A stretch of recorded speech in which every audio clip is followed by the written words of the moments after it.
Alors bonjour, salut, je me présente, mon nom est Jocelyn Gaillardez.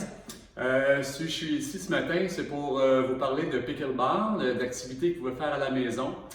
J'ai été sollicité par Pierre Morin, le fondateur du club de pickleball de Chambly, pour faire une petite vidéo démontrant un peu les exercices qu'on peut faire à la maison, malheureusement en ce temps de pandémie de la COVID-19. J'espère que tout le monde va bien.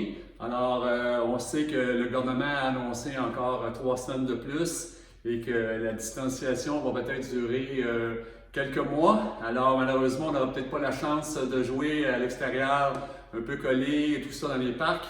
Alors, il faut pratiquer si on veut garder un peu le feeling et le tempo du jeu.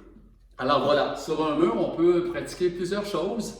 Alors, avant tout, ce que j'aimerais préciser, c'est que quand on joue au pickleball sur un mur, c'est important, après ma barre, de mettre une ligne, comme on voit ici, du plancher qui est à 36 pouces pour simuler le filet, et de mettre une ligne au plancher qui est à 17 pieds du mur pour évidemment simuler la ZAC. Alors, on sait que quand la balle tombe à l'intérieur, on peut aller la chercher, alors ça n'a pas de problème. Puis j'ai mis des cibles. Parce que c'est important quand on frappe la balle, de ne pas frapper la balle trop aléatoire sans se poser de questions. Il faut toujours se donner une intention quand on frappe la balle. La même chose que quand on joue avec des partenaires de jeu, bien, il faut se donner une intention où on veut envoyer la balle. Parce que si on joue pendant un mois, 2 mois, frapper la balle sur les murs, n'importe comment, il est possible que quand vous allez recommencer, que peut-être que vous ayez besoin d'une petite adaptation à mettre la balle plus basse. Alors, on sait qu'idéalement, la balle, on veut l'avoir à l'intérieur de, je dirais, entre 0, pas 0, mais entre 1 et 6 pouces à peu près, 1 et 8 pouces. C'est un peu plus haut, c'est pas grave, mais on ne veut pas la monter trop haute justement pour ne pas se faire attaquer. Alors, on va voir 3 volets aujourd'hui de la pratique, on peut en faire énormément. Le premier volet qu'on va voir, c'est de frapper la balle du côté droit et après ça, on va frapper du côté du revers. Par la suite, ce qu'on va faire, c'est qu'on va y aller de façon alternative avec le coup droit, le coup du revers. Alors, on va échanger la balle de chaque côté. Et par la suite, ce qu'on va faire, c'est qu'on va développer des légères petites attaques pour augmenter la vélocité de la balle.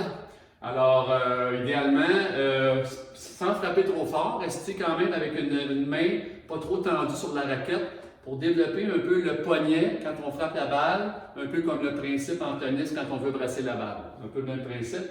Et après ça, on va s'approcher du mur, on va faire de la volée un peu sur le mur pour travailler de gauche-droite, travailler les réflexes, la régularité et puis le tempo.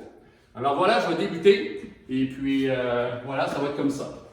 Alors là, je fais mon coup droit, je peux faire 20, 30, 40 coups, vous y allez à votre guise. Là, je vais me concentrer un petit peu, je vais essayer de cibler le centre. Ici, voilà. Là, ça va bien, il y a des journées que ça va moins bien. Alors là, je vais faire maintenant le revers. Je peux faire, prenez le temps de bien plier les jambes et de contracter aussi les abdominaux, c'est vraiment important. Il ne faut pas risquer de se blesser dans le bas du dos.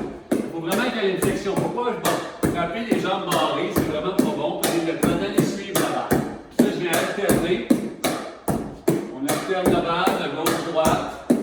Ça, c'est excellent. Travailler la mobilité en même temps. On peut s'entraîner un petit peu plus, hein?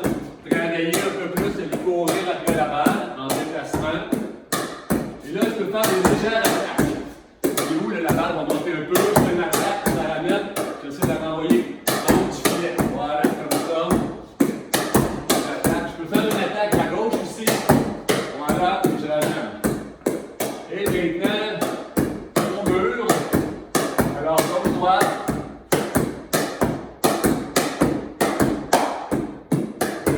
Un peu d'espace, pas grave. Alors voilà, je peux faire ça 5, 10, 15 jours de c'est très très bon pour pratiquer votre pickleball.